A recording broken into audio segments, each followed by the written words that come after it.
চিরদিন তোমার আকাশ, চিরদিন তোমার আকাশ, তোমার বাতাস আমার প্রাণে, তোমার আমার প্রাণে বাজায় বাঁশি সোনার বাংলা। আমি তোমায় ভালোবাসি। তোমা ফাগুনে তো আমের বনে গানে পাগল করে মনে হায় হায় রে ওমা ফাগুনে তো আমের বনে গানে পাগল করে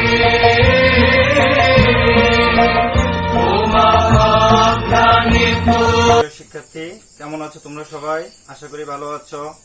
এই কোভিড-19 মহামারীতে তোমরা সবাই বাসায় আছো, নিরাপদে আছো। আমি মোহাম্মদ জয়নুল আবদিন, সহকারী শিক্ষক, মহালছড়ি সরকারি উচ্চ বিদ্যালয়। আজকে তোমাদেরকে হিসাব ফিনান্সে তৃতীয় অধ্যায়ে অর্থের সময় মূল্য নিয়ে একটু আলোকপাত করব। তোমাদেরকে করোনার লকডাউনের আগে আমাদের প্রথম দ্বিতীয় অধ্যায়টা পড়ানো হয়েছিল। আজকে আমরা তৃতীয় অধ্যায়ে অর্থের সময় মূল্য নিয়ে আলোকপাত করব। আমাদের অর্থের সময় মূল্য জানার জন্য প্রথমে আমরা অর্থের সময় মূল্যের ধারণা সম্পর্কে আলোচনা করব, তারপর গুরুত্ব নিয়ে, তারপর ঋণ নিয়ে আলোচনা করব। প্রথমে আমরা অর্থের সময় মূল্য ধারণা সম্পর্কে একটু জেনে নিই। তোমরা আমাদের অধ্যায়ে অর্থের সময় মূল্য সচরাচর বোঝা যাচ্ছে অর্থটার সময়ের কিসের মূল্য আছে। এখানে আমরা ধরো আজকে আমার কাছে যদি ৫,০০০ টাকা থাকে, ২ মাস পরে সে ৫,০০০ টাকায় সমান থাকবে না। সেটার সময়ের সাথে সাথে সেই টাকার মূল্য বৃদ্ধি পেতে পারে বা হ্রাস পেতে পারে। সেটাকেই বলা হচ্ছে আমাদের অর্থের সময় মূল্য। অর্থাৎ আজকের ১০০ টাকা ১ বছর পর সেই ১০০ টাকা নাও হতে পারে, এটা ১১০ টাকাও হতে পারে বা ৯০ টাকাও হতে পারে। আমরা অর্থের সময় মূল্য সম্পর্কে কেন জানবো? এটার গুরুত্বটা কি? অর্থের সময় মূল্য বিষয়ে আমরা যদি ভালোভাবে ধারণা নিই, তাহলে আমরা অর্থের সময় মূল্য থেকে প্রথমে জানতে পারবো সুযোগ পেয়ে। আমাদের একটা প্রকল্প ব্যবসা পরিচালনার জন্য আমাদের অনেক কিছু চিন্তা ভাবনা করতে হয়। তার মধ্যে একটা হলো সুযোগে ব্যয়। অর্থাৎ আমরা একটা প্রকল্প তৈরি করতে বা পরিকল্পনা করতে গিয়ে আরেকটা প্রকল্পকে ছাড় দেওয়ার ক্ষেত্রে যে নীতিটা অনুসরণ করি সেটাকে বলা হচ্ছে সুযোগে ব্যয়। অর্থাৎ তুমি যদি তোমার কাছে ১ লক্ষ টাকা আছে, ১ লক্ষ টাকা দিয়ে তুমি যে ১ একর জমি অথবা ২ কাঠা জমি কেনো, সেটা তুমি জানো ২ বছর পর বিক্রি করলে তুমি ৫ লাখ টাকা বা ২ লাখ টাকা বিক্রি করতে পারবে। কিন্তু তুমি যদি ওই টাকাটা ব্যাংকে জমা রাখো, তোমাকে বছরে ১০% সুদ দিবে। সেক্ষেত্রে আমার মনে হয় জমি কেনাটাই বেটার হবে। সেটাই হচ্ছে জমি কিনা, তুমি ব্যাংকে টাকা না রেখে জমি কিনছো, সেটাই হচ্ছে কি সুযোগে ব্যয়। প্রকল্পের মূল্যায়ন। আমরা প্রকল্প তৈরি করার ক্ষেত্রে আমরা প্রকল্পটাকে আগে মূল্যায়ন করবো, এটাতে আমাদের লাভ হবে নাকি ক্ষতি হবে। সেই ক্ষেত্রে প্রকল্প মূল্যায়নটা আমাদের জরুরি হয়ে পড়ে। এখন আমরা প্রকল্প মূল্যায়ন কিভাবে করব? প্রকল্প মূল্যায়ন করার ক্ষেত্রে আমাদের কিছু নীতি আছে। সেই নীতিগুলো আমরা অনুসরণ করে যদি আমাদের প্রকল্পটা লাভজনক হয়, তাহলে সেটার ক্ষেত্রে আমরা অ্যাকসেপ্ট করব এবং সেই প্রকল্প নিয়ে আমরা সামনে এগিয়ে যাব। ঋণ গ্রহণ সিদ্ধান্ত। অর্থের সময় মূল্য নির্ধারণের ক্ষেত্রে আমাদের ঋণ গ্রহণের সিদ্ধান্তটা খুবই গুরুত্বপূর্ণ। আমরা যে ব্যবসা পরিচালনার জন্য বা প্রকল্প পরিচালনার জন্য যে ঋণটা নিব, এই ঋণগুলো বার্ষিক হতে পারে, মাসিক হতে পারে, ত্রিমাসিক হতে পারে, আবার ১০ বছরও হতে পারে। তো সেই ক্ষেত্রে আমরা কিছু সূত্র প্রয়োগ করব। তোমাদের অর্থের সময় মূল্যে বেশ কিছু সূত্র আছে। আমরা আজকে এখানে ২টা সূত্র নিয়ে আলোচনা করব। দেখো, সূত্রগুলো হলো এফবি অর্থাৎ future value equal to PB বর্তমান মূল্য into 1 plus I power N. তোমরা ক্লাস 8-এ চক্রবৃদ্ধি সরল মুনাফার অঙ্ক করেছিলে। এখানে চক্রবৃদ্ধি একটা সূত্র ছিল, সেই সূত্রটার মতোই, তাই না? তাহলে এখানে আমরা প্রথমে ঋণ গ্রহণের জন্য যে 2টা সূত্র নিয়ে আলোচনা করব। একটা হচ্ছে ভবিষ্যৎ মূল্যের সূত্র 2টাই, কিন্তু এখানে দুটার মধ্যে একটু ব্যতিক্রম আছে। এখানে দেখো পাওয়ার এন, আরেকটা হচ্ছে পাওয়ার এন ইন্টু এম। এখানে চক্রবৃদ্ধির ক্ষেত্রে আমরা বছরে চক্রবৃদ্ধি পেতে পারি, আবার প্রত্যেক মাসে মাসে সূত্রটা দিয়ে দিতে পারে। সেই জন্য আমরা দুই রকম সূত্র, এই দুইটা সূত্র নিয়ে আজকে আলোকপাত করব।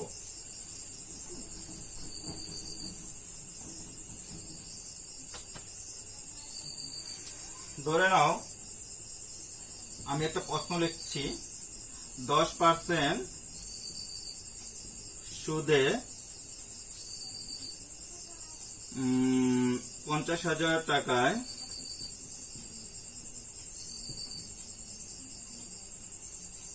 না 10% সুদে বর্তমানে 50,000 টাকা 2 বছর পর কত হবে। তাহলে 2 বছর পর ভবিষ্যতে কত হবে সেটা বার করতে হবে, তাই তো? সেক্ষেত্রে আমরা আমাদের এই সূত্রটা ব্যবহার করব। দেখো এখানে সুদের হার আয় সমান 10% বা 100/10 টাকা। তারপরে বর্তমানে, তাহলে পিবি প্রেজেন্ট ভ্যালু,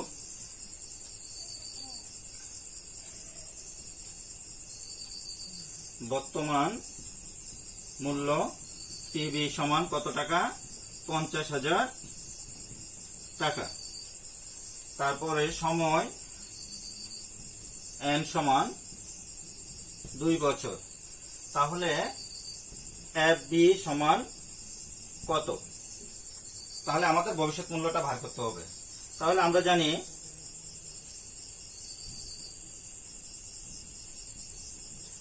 জানি এফ বি সমান পিবি ইন্টু 1 প্লাস কত?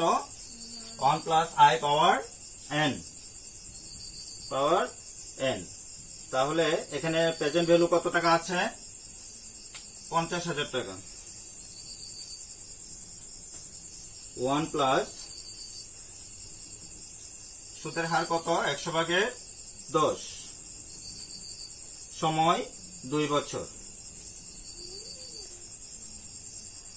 আমাদের হিসাব বিজ্ঞানের ফিনান্সের যে অঙ্কগুলো আমরা করি সেক্ষেত্রে আমাদের সাইন্টিফিক ক্যালকুলেটর অবশ্যই দরকার। আমার এখানে একটা সাইন্টিফিক ক্যালকুলেটর আছে। তাহলে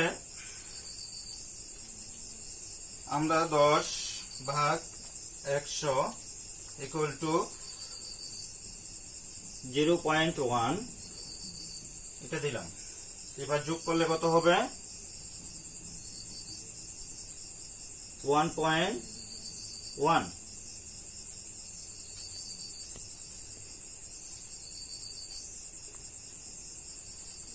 এখন 1.1টা কয়টা আছে?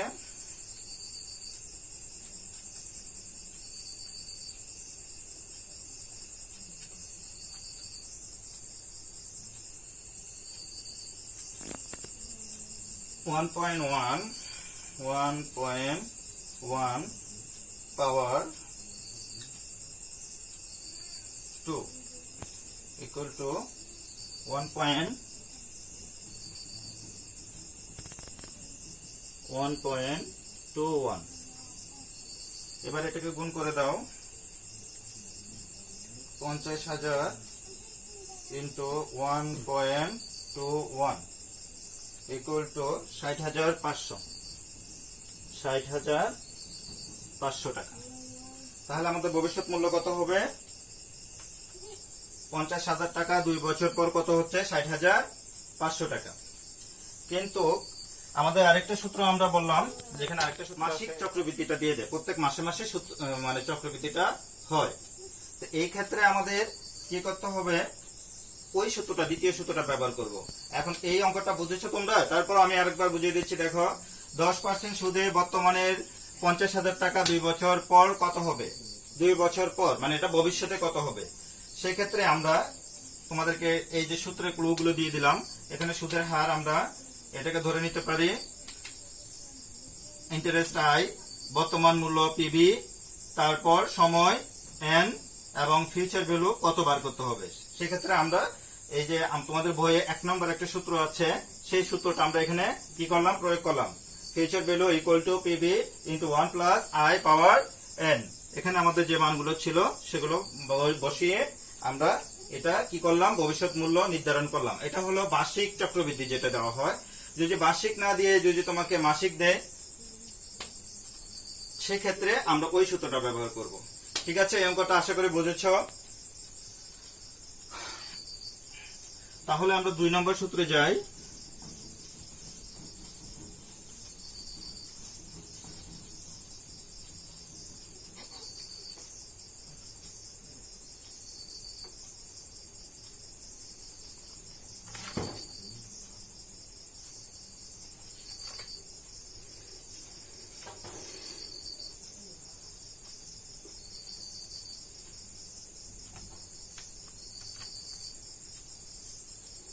আরেকটা প্রশ্ন লিখতেছি, দেখো।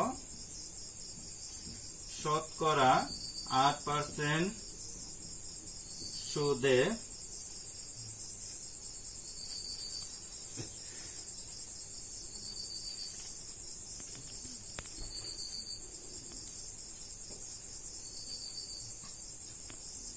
শতকরা 8% মাসিক সুদে 20,000 টাকায় 5 বছরে কত হবে? তাহলে এখানে বছরে বলি নাই, মাসিক বলা হচ্ছে। তার মানে আমাদের এটা প্রত্যেক মাসে মাসে চক্রবৃদ্ধি সুদটা দিয়ে দিবে। তাহলে এই ক্ষেত্রে আমরা এই সূত্রটা ব্যবহার করব। দেখো এখানে সুদের হার আয় সমান 100/8 টাকা। তারপরে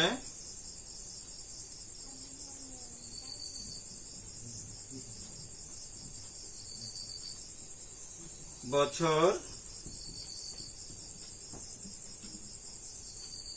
n সমান, বছরকে আমরা n ধরবো। তারপর বছর সমান n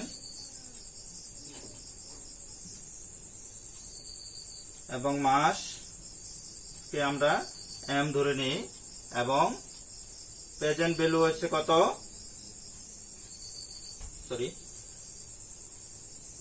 বর্তমান মূল্য পিবি সমান কত,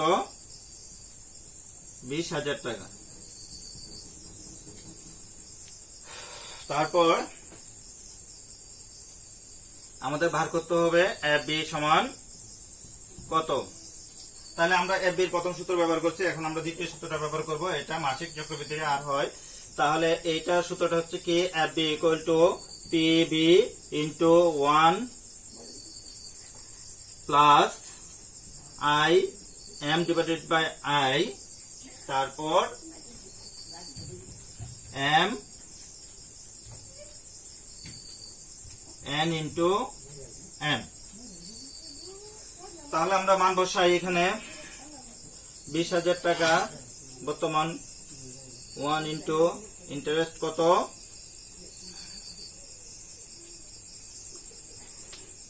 100/8, m হলো মাস, কয় মাস, 12 মাস।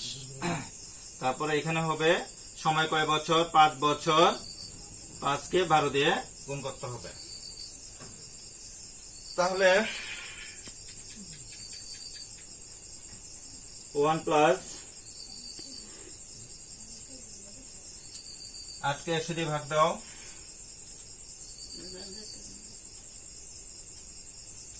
8 ভাগ, বাসায় অঙ্কগুলো করবে। দেখো 38 পৃষ্ঠায়, তোমাদের বইয়ের 38 পৃষ্ঠায় গ নম্বর অঙ্কটা বাড়ি কাজ করবে। তো আবার পরবর্তী ক্লাসে তোমাদের সাথে দেখা হবে। তোমরা বাসায় থাকবে, নিরাপদে থাকো এবং অবশ্যই লেখাপড়া করো। আমাদের এই দুর্দিনের পরিস্থিতি হয়তো একদিন ভালো হবে, আমাদের লেখাপড়া চালিয়ে যেতে হবে। সবাই ভালো থাকো, সবার জন্য শুভকামনা রইল। আল্লাহ হাফেজ।